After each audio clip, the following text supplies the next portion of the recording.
seen in recent months. Too many Israelis have died, too many Palestinians have died.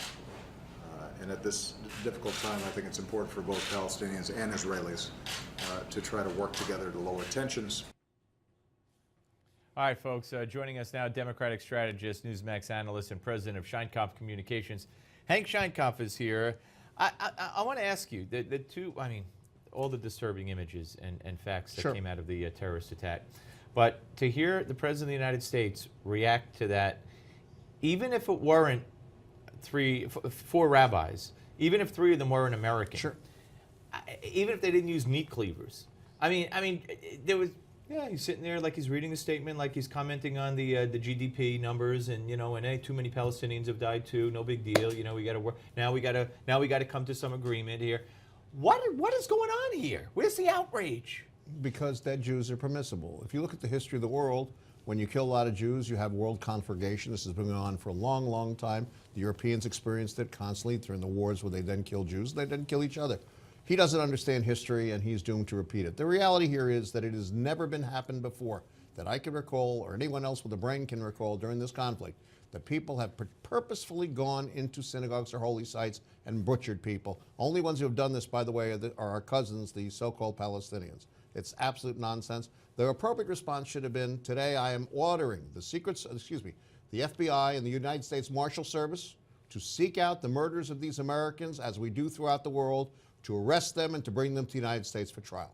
That would have been the appropriate response by that chief executive, because Americans were murdered. The fact that they are rabbis is secondary to a very simple fact. They are American citizens. They were murdered for the reason that they were Americans, probably, and these people who did that should be brought to justice. It's unbelievable. And then, of course, the society that Jews on the left would love, and of course Obama and his ilk, politically speaking. If anything happens to that country, no, I'm the West will pay a price, the likes of which they have never seen, because we owe the Israelis, whether you're a Jew or you're Christian or anybody else, we owe them a debt of gratitude, because they are the fault line right now between Hamas, ISIS, Hezbollah, and the worst elements of the Middle East and that part of the world.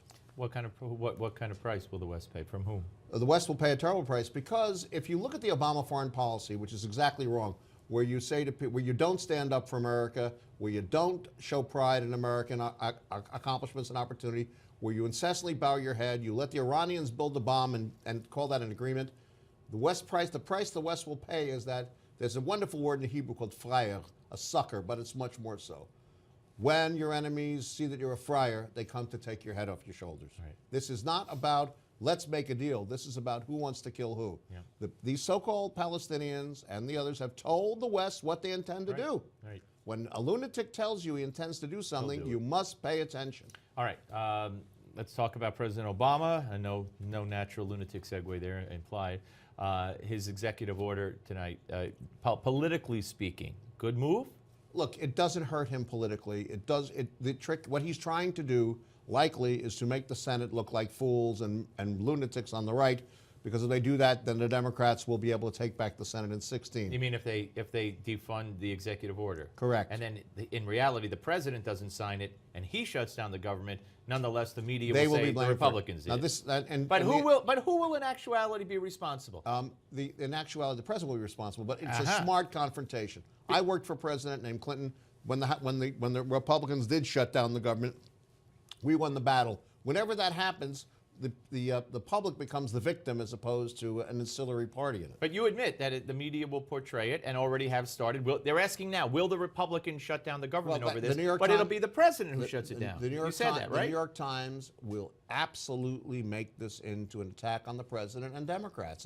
And that is a no-win situation. You mean by the Republicans? Correct. This is a no-win situation for the Republicans. But you admit, as you said, I just want to get it one more time, it would be the president who, if he doesn't sign a defunded executive order bill, financial bill with that, he's shutting down the government, not the Republicans, right? The use of executive orders and executive imperial behavior like this is a new phenomenon. No, but if it's defunded by the Republicans and Obama doesn't sign it because his money isn't in that bill and the government shuts down, it's Obama who's shutting it down. Well, it is, but he won't be the blame. Right, for it. absolutely. All right. Executive actions of this kind, what is whether this? going back to going back to Eisenhower, the use of the CIA after the Second World War by multiple So what should administrations Republicans of do? different stripes is a constant and hurts democracy. Nancy Pelosi said the Emancipation Proclamation was an executive order. She's got her history a little bit wrong. We fought a war Yeah, to make that happen. It was as commander-in-chief that he issued this that is, order. That's correct. This is a Not military. it was a little different. This is a military military operation. He was the commander-in-chief. Right. Of She needs of a the history army on the lesson, you move. think?